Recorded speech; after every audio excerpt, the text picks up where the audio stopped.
My name is Mike. I work in sales for a clothing company. My performance is about average, earning a decent salary. My life will always be the same, and I believe the same for today. Delivery for you?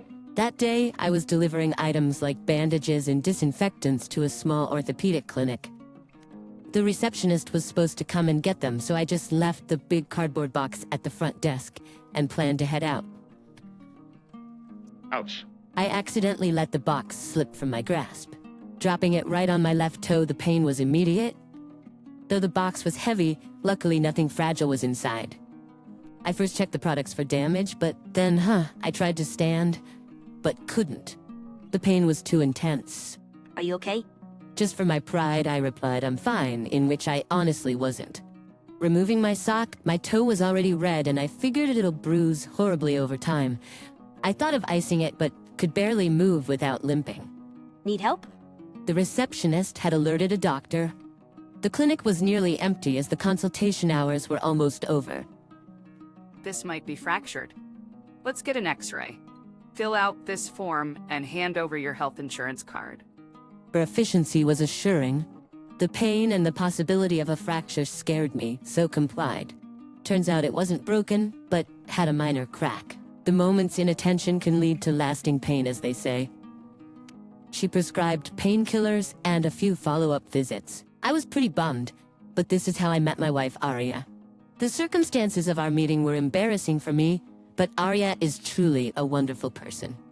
Beautiful, kind, and a doctor. Yet she's sensitive, gentle, and sentimental at times. I fell for Arya during my regular clinic visits. Soon after, we began dating and eventually got married. Whether it was our family meeting, our wedding, or even on our regular dates, her emotional side often showed. People always assume female doctors are strict, but you never did. That's what made me happy. Sure, with her long hair and piercing eyes, she might seem stern. And indeed, during work, she is a strict person. But work and personal life are separate. Our life under the same roof had its ups and downs, but overall we had a good marital bond. However, in our 5th year of marriage, things took a turn. The trigger was the death of Arya's father.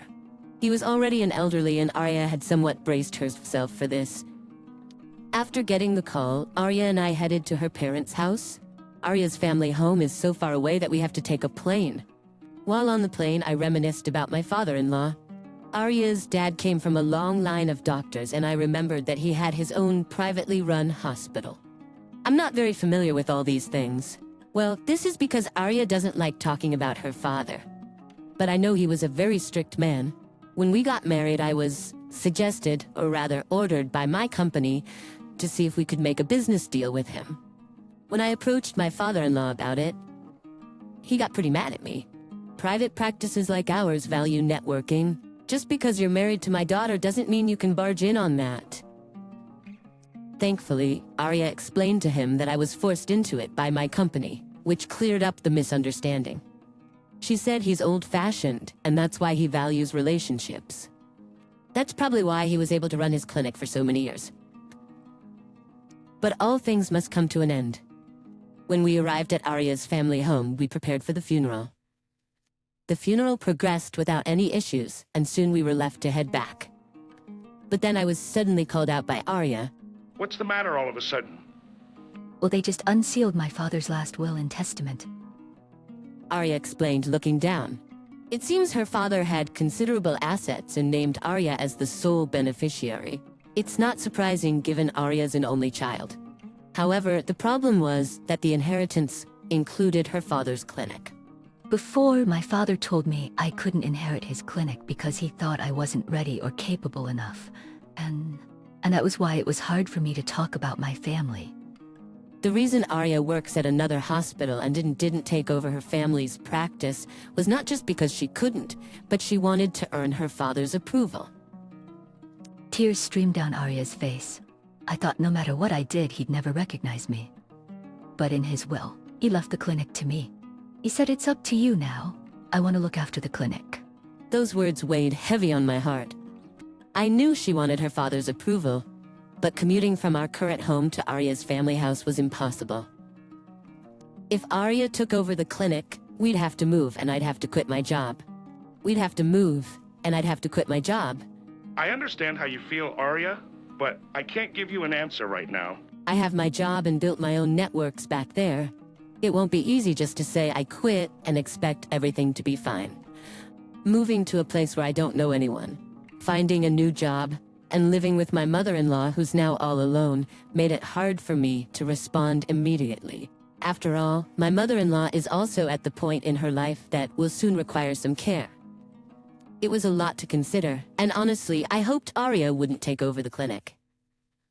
But at the same time, if it was for Arya, I also wanted to support her decision. What? Me? A department manager?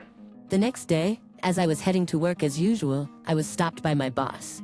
Apparently, he had recommended me for a department manager position. But I haven't produced any exceptional results. True, your performance is average, but your retention rate for new clients is the best. This means you consistently bring in profit. I've never been interested in promotions, so I didn't compare my results with my peers or seniors. It turns out those with impressive numbers do have many new clients, but not many of them keep repeating. They all seem to have the plan, throw enough mud at the wall, and some of it will stick. While I have fewer new clients, almost all of them become repeat customers. And this was the reason for my promotion. I was overjoyed. I might not be interested in climbing the ladder, but that doesn't mean I lack the desire to seize the opportunities in front of me. For the first time in my life, I was genuinely excited about a job opportunity.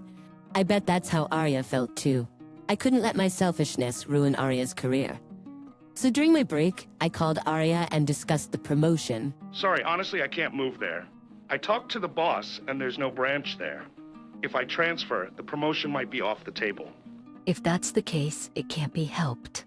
After discussing, we decided to prioritize our careers. Essentially, we chose to go our separate ways. Of course, I love Arya dearly, but that this isn't like a temporary work assignment. We'd be working in different places without any plans to return. Carrying on a marriage in such conditions would be pointless. So we decided to divorce, but there are no regrets since it was a mutual decision out of respect for each other. Fast forward 20 years. In that time, I went from a regular employee to a supervisor and then to a department head. Being single does feel lonely sometimes, but without a family to worry about, I could immerse myself fully in my work. Having my first team and being in a leadership role was thrilling and made work so much fun. Of course, Arya and I still keep in touch. Once a month or once every few months. We chat about work and life updates, so we've managed to maintain a good friendship.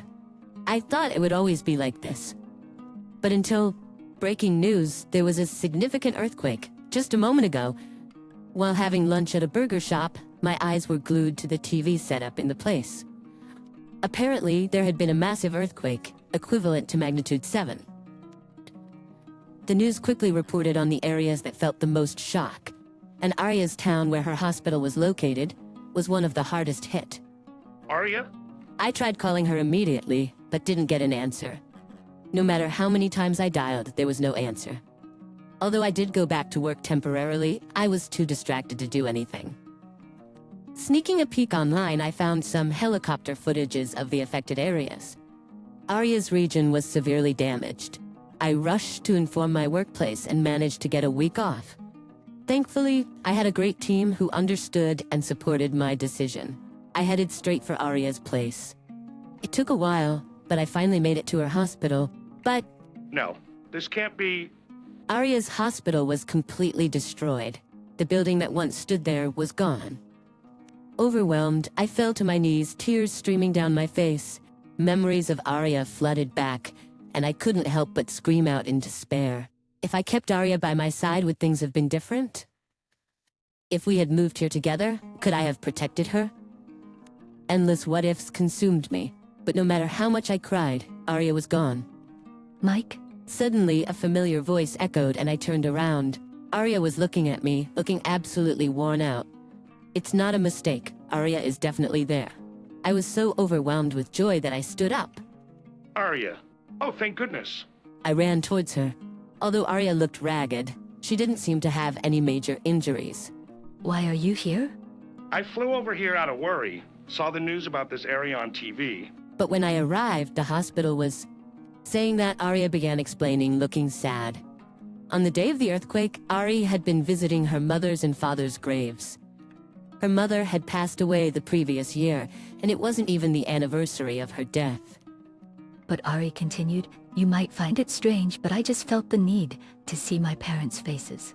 Now that I think about it, maybe they were calling out to me. Apparently, Ari was caught in the disaster while visiting the graves and luckily escaped unharmed. However, with so many injured, the disaster-stricken area was chaotic. That's when Arya, an orthopedic surgeon, headed to a large hospital to help.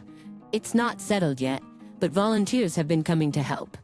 I also came to check on my home. Arya looked sadly at the hospital that had collapsed. All the effort I put in after taking over from my father, it's all gone now. Seeing Arya with a face of despair, I tightly hugged her. I'm sorry I couldn't be there for you during these tough times. You don't have to say that. At the end, you came to see me, didn't you? As Arya said that, a tear trickled down her face. I faced her. I'm so grateful that you're alive. I thought I'd never see you again, and I cried for the first time in a long time. Haha, I'm glad your tears are still doing its job. Mine, on the other hand, feels like it's completely drained. Arya wiped away my tears. In the past, I was the one wiping away Arya's tears. How the tables have turned? Looking at Arya again, I saw her face drained and weary. Of course, she had lost everything she had built up till now. We'd have to think about the future. I knew that such matters should be approached rationally so that both of us would be satisfied, but at that time, I was too overjoyed by the fact that Arya was alive and couldn't stay calm. Arya, how about coming back to me? Huh? I'm not forcing you, but I regretted it so much earlier. I should have been with you. Saying that, Arya responded, yes, I also want to be by your side again. You came to save me when I was all alone. I don't want you to feel lonely either. And so Arya and I decided to get back together. But that doesn't mean we can just start afresh immediately. With Ari's family home destroyed by the disaster and many still injured, the presence of a doctor is crucial. I'll contact you once things settle down. Got it? I'll prepare on my end, too. And so we separated again, promising to reunite. 1 year later. 1 year later, I never imagined I'd come back here, and I certainly didn't think I'd be able to start my own clinic. I never imagined I'd come back here, and I certainly didn't think I'd be able to start my own clinic. Arya returned to me, and even started her own clinic. The name was carried over from her father's hospital. In her heart, it might have felt more like a relocation. By the way, the startup funds came from my early retirement package. Actually, the company's performance had been poor for the past few years, and they were looking for early retirees. I was pondering what to do, but with an added bonus to the severance package, I decided to use that money to build Arya's clinic. So this clinic is co-owned by both Arya and me. But all I could do was procure necessary equipment and some basic clerical work.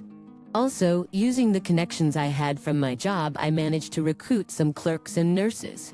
According to Arya, having been away from this land for so long, your connections really helped.